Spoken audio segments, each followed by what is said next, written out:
当疫情来临时，我就觉得我应该留下来，帮助需要的我帮助的人。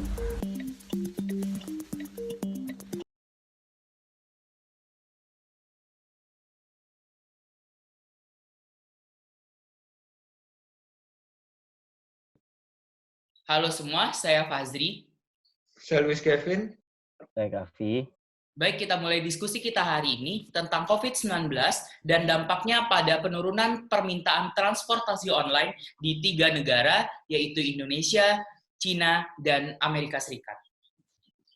COVID-19 telah membawa banyak perubahan di berbagai sektor industri, salah satunya pada industri transportasi online.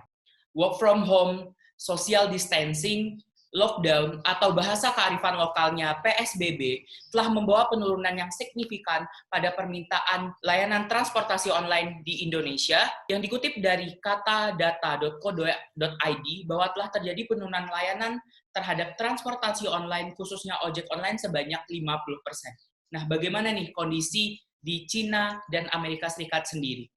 Kalau untuk di Cina, melansir dari salah satu situs media online, sebagai negara pertama terjadi kasusnya outbreak COVID-19 ini, di mana pada saat bulan Februari, tepatnya pada saat tahun baru Cina, atau nama lainnya adalah Chunyun, di mana pada tahun 2019 terjadi mobilitas migrasi penduduk sebesar 3 miliar. Kalau di Indonesia sendiri, dapat disamakan dengan istilah mudik pada saat hari raya atau lebaran.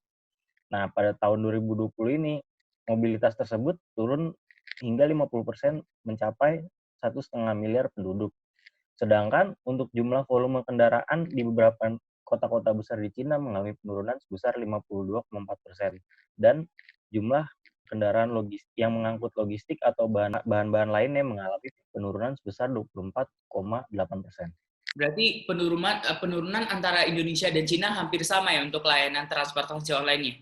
Iya. Kalau dari Amerika Serikat sendiri, bagaimana kondisinya? Kalau dari Amerika Serikat sendiri terjadi penurunan, namun di beberapa kota itu terjadi penurunan yang jumlahnya berbeda-beda. Beberapa kota penurunan mobilitasnya hingga 70% transportasi online-nya. Oh, itu di kota mana?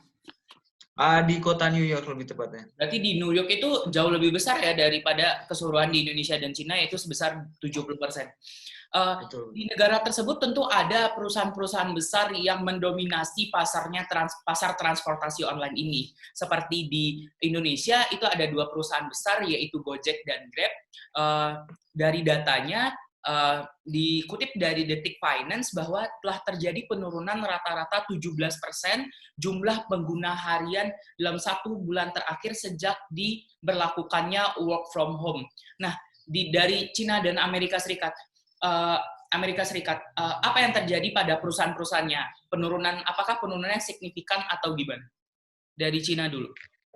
Ya, kalau untuk di Cina terdapat 2 pelaku usaha besar juga di bidang transportasi online. Yang pertama bernama Didi Chuxing dan yang kedua Cao Cao.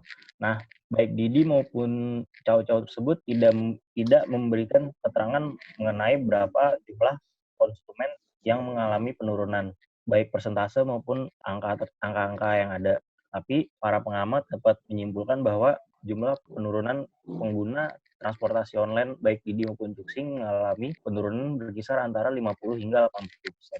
50-80% ya untuk yang ada di sini itu penggunanya ya. Berarti rata-ratanya sama dengan apa yang keseluruhan. Oke, kalau yang di Amerika Serikat itu ada Uber dan Lyft. Apa yang terjadi pada mereka?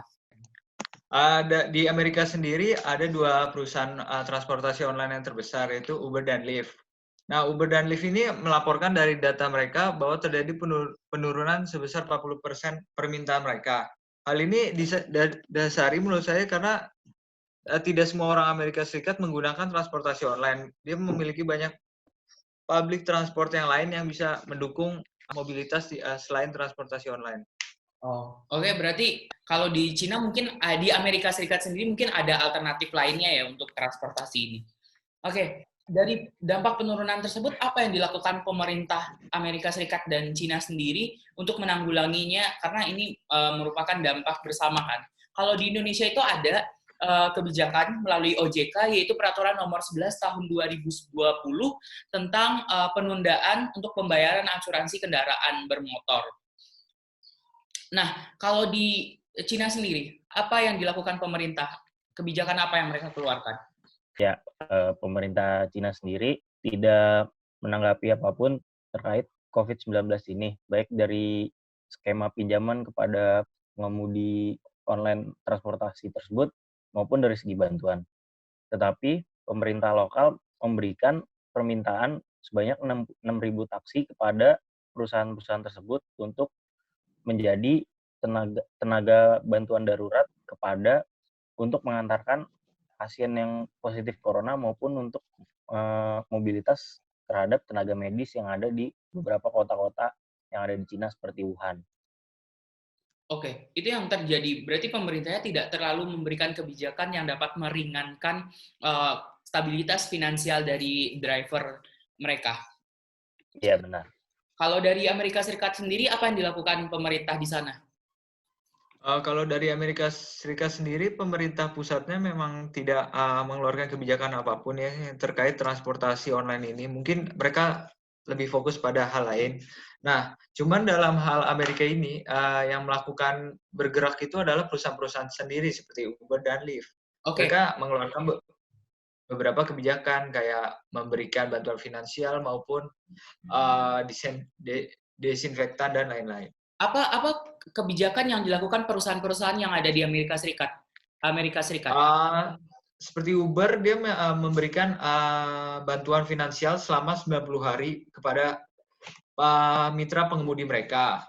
Sedangkan Lyft sendiri, mereka tidak memberikan bantuan finansial, namun mereka lebih memberikan penambahan layanan yang sebenarnya menguntungkan mitra pengemudinya sendiri, di mana mereka bisa mendapatkan uang lebih dengan layanan yang baru, sehingga tidak terkena dampak dari corona, seperti pengantaran obat-obatan ataupun pengantaran orang-orang dari rumah sakit, seperti itu. Oh iya, tapi dari yang 90 hari tadi yang dari Uber itu ada nominal yang jumlah nominal yang mereka berikan? Oh iya, mohon maaf. Ya Uber sendiri yang tadi memberikan bantuan finansial tersebut selama 90 hari itu dia per bulannya bisa mendapatkan sekitar beberapa ratus dolar bagi mitra pengemudinya. Oke. Berarti kalau di Amerika Serikat pemerintah tidak terlalu mengambil kebijakan, tapi ini lebih kepada perusahaannya yang membantu si drivernya. Nah, dari Cina tadi dibilang ada Didi dan Chow Chow. Nah, apa yang dilakukan Didi dan Chow Chow untuk membantu stabilitas finansial dari drivernya?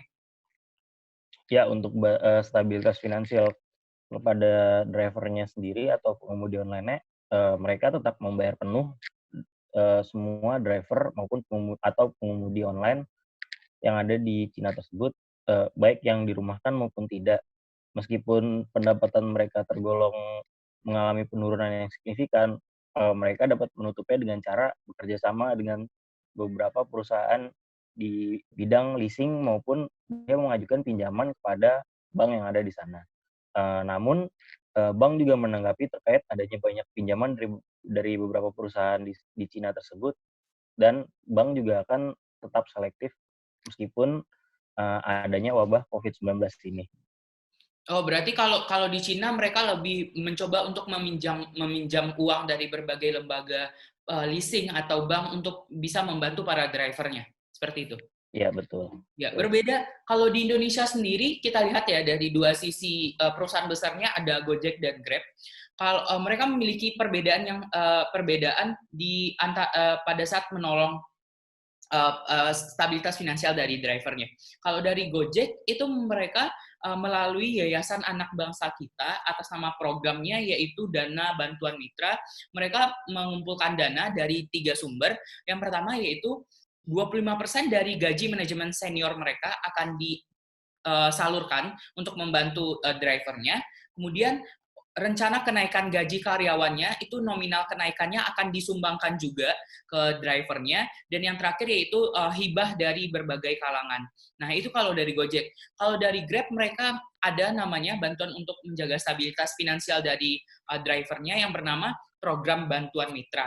Nah, mereka ada 2 sumber dana di sini. Grab itu menyumbangkan 20% gaji dari manajemen senior mereka selama 1 tahun ke depan, dan seluruh tunjangan dari karyawan-karyawan Grab akan juga diberikan untuk membantu stabilitas finansial dari para drivernya. Jadi ada perbedaan nih antara Gojek dan Grab kebijakannya. Nah, selanjutnya adalah akhir-akhir ini terjadi gejolak nih di Indonesia, di mana sempat ada demo dan penolakan oleh beberapa driver ojek online. Mereka menuntut pemerintah untuk tidak melakukan lockdown atau bahasa kearifan lokalnya PSBB. Nah, apakah hal itu juga terjadi di Cina maupun di Amerika Serikat?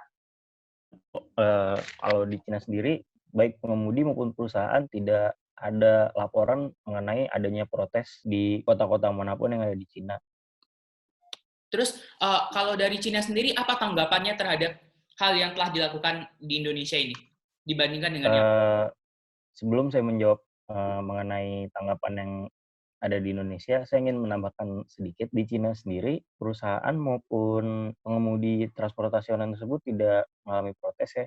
Justru pengemudinya secara sukarela menawarkan bantuan menjadi mobilitas atau servis darurat kepada tenaga medis ataupun mendistribusikan obat-obat ke beberapa rumah sakit. Seperti di Wuhan, meskipun mengalami status lockdown, sejumlah pengemudi online tersebut tetap membantu. Udah sih itu aja. Oke, akhir-akhir ini terjadi gejolak di Indonesia di mana beberapa driver dari ojek online ini melakukan demo atau penolakan terhadap adanya lockdown atau bahasa kearifan lokalnya yaitu PSBB. Nah, apakah hal ini juga terjadi di Cina maupun di Amerika Serikat? Kalau di Cina sendiri untuk lockdown, pemerintah telah memberlakukan tersebut di beberapa wilayah seperti di Wuhan. Namun, untuk menanggapi adanya kebijakan lockdown tersebut, baik Didi maupun Chow Chow memfokus kepada salah satu sektor di mana yang sebelumnya hanya melayani jasa mengantar jemput penumpang saja, kini beralih menjadi bergerak di bidang jasa pengantar makanan. Oh, berarti di Cina mereka lebih tidak melakukan protes, tapi lebih melakukan inovasi untuk Iya, melakukan inovasi. Oh, oke. Kalau di Amerika sendiri, apa yang terjadi? Apakah ada gejolak di sana? Di Amerika sendiri sebenarnya tidak ada gejolak seperti di Indonesia yang berdemo. Di Amerika Serikat sendiri, para mitra pengemudinya hanya kecewa terhadap keputusan pemerintah. Namun mereka walaupun begitu, mereka melakukan penggalangan dana. Dan juga mereka menjadikan dirinya sebagai volunteer untuk emergency transport. Untuk mengakomodir orang-orang yang membutuhkan untuk ke rumah sakit dan semacamnya.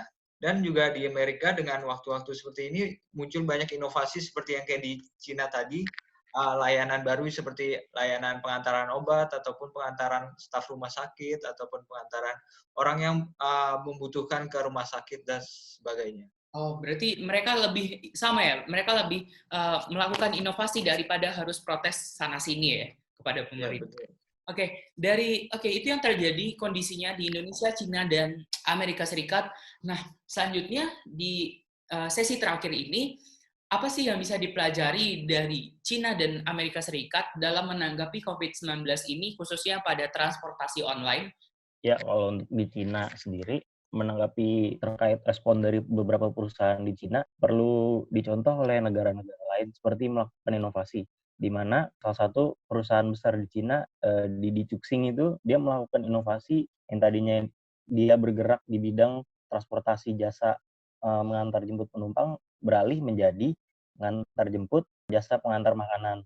Sedangkan maksud saya selain itu, Didi Chuxing juga menjalankan salah satu inovasi terbaru juga di mana dia melakukan jasa pengantar penumpang dengan menggunakan robot.